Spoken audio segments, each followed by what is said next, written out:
Mamags TV is back. Ngayon, magluluto si Mamags TV ang inyong likod ng Pansit Bihon. So, with Cristo. Kamo, kung pwede na ito mga kamanamiking. Oh. Baka nalata na yata yung gulay natin. So, lagyan natin ng tubig nga mga kamanamiking. Yan lang siya mga kamanamiking. Si Mamags TV, nag-video na.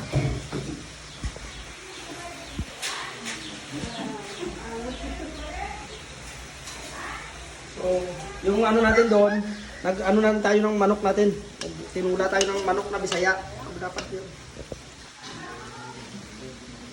Marunong tayo ng manok. Parang nagpat ka mga kapamiging.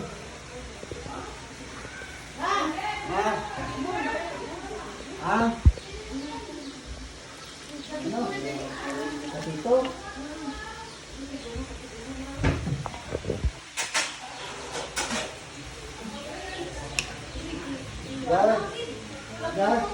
Puluan lang natin yan mga kamanamiking.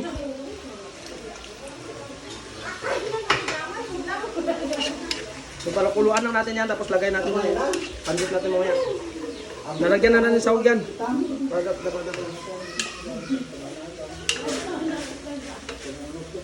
Pagkulo niyan, kana.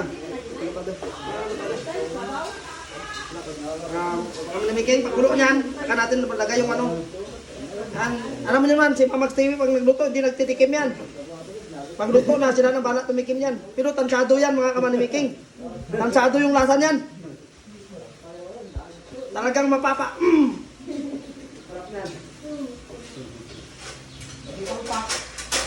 Yung ang patunay lang yan mga kamanimiking, yung nakatikim. Pag hindi mo pa natikman, kung si Diwata may Paris overload. Si Mamags TV may pancit overload. Check it out, Manimiking, tap na.